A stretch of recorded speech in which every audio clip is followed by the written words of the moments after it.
C'est une question piège. Hein. Vous savez, l'homme Sakho, c'est quelqu'un qui est en train de faire ses preuves au niveau des responsabilités que M. le Président de la République a eu à lui confier. D'abord en tant que DG de l'Office de forage ruraux, tout le monde sait qu'il fut le premier directeur général de l'Office de forage ruraux et la mise en œuvre donc, de l'OFOR et de Sakho en réalité. Aujourd'hui, la réforme que nous sommes en train d'observer au niveau de l'idéologie rurale est en train de suivre son chemin.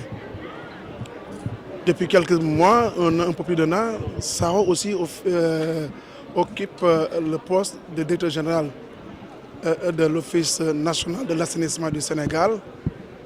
Et au constat, nous voyons tous aujourd'hui que le président de la République est en train non seulement de lancer des programmes, mais aussi de procéder à des inaugurations d'ouvrages structurants au niveau de l'assainissement.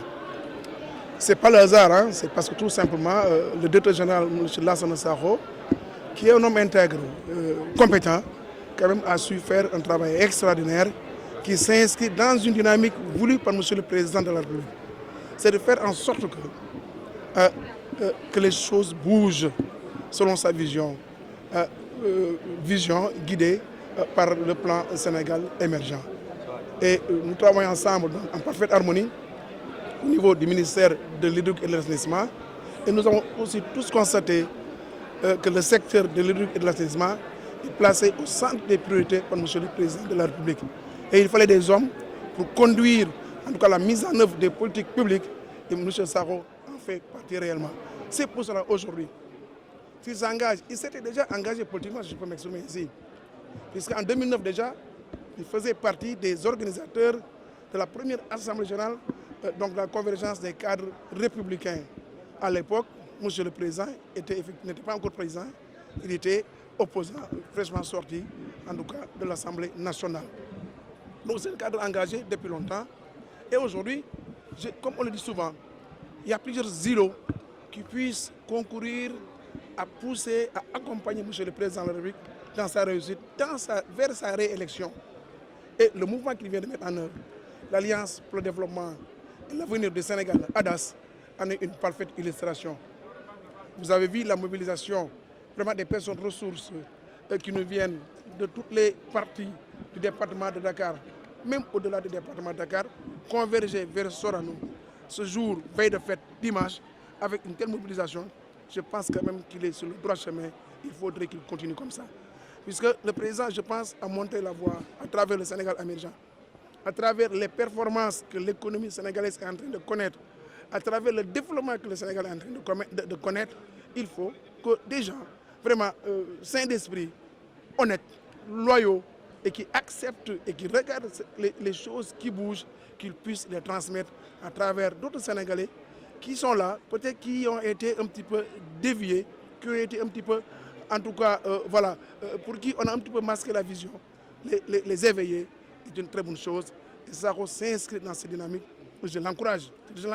Et je lance un appel à tous les Sénégalais qui sachent voir, qui sachent comprendre, qui sachent reconnaître que ces Sénégalais-là aillent dans ce sens-là. Puisque ce que le président de la République a fait depuis 2012 et maintenant, tout le monde le connaît. Une croissance en ascendance toujours. Et on tend vers 9,1. La signature internationale, la confiance internationale lors du groupe consultatif à Paris. Mais ce n'est pas parce que nous avons vu la réaction de la communauté internationale. 14 milliards de dollars accordés pour le financement donc, du plan d'action prioritaire, deuxième phase du PSE. Mais ça, si ces bailleurs-là n'avaient pas confiance à M. le Président de la République, si ces bailleurs-là n'avaient pas confiance à une stabilité politique, si ces bailleurs-là n'avaient pas confiance à cette vision de M. le Président de la République, je pense qu'on n'aurait pas eu, en tout cas, cet engouement, cet accompagnement des bailleurs. Et c'est ça la réalité. Que les gens aillent se ressourcer auprès des institutions internationales. Comment le Sénégal est coté, comment le Sénégal est évalué. Le Sénégal est sur une très bonne pente et ça, c'est l'œuvre de M. le Président de la République Macky Sall, à qui nous, en tout cas, nous souhaitons une large victoire au soir du 24 février 2019. Monsieur le ministre, une dernière question. On est à quelques encablures de 2019, on voit la naissance de nombreux mouvements. Mais attend le travail en tant que tel de ces mouvements? Est-ce qu'ils sont déjà sur le terrain? Mais tous les mois sont sur le terrain, en réalité. Parce que, vous savez, on n'a un seul objectif. Et une seule personne au centre de cet objectif, c'est le président Macky Sall. L'objectif, c'est de réélire le président dès le premier tour. Et il faudrait que chacun puisse travailler dans son îlot. Hein? Les politiques ne peuvent pas tout mobiliser. C'est ça la réalité. Donc, que des mouvements participent dans ce sens-là, que des personnes ressources ou des personnes individuelles dans sa maison, dans sa chambre à coucher, puissent convaincre sa famille, sa femme, vraiment, toutes ces actions-là sont la bienvenue. C'est la convergence de toutes ces actions qui vont forcément conduire le président Macky Sall à être réélu dès le premier tour en février 2019.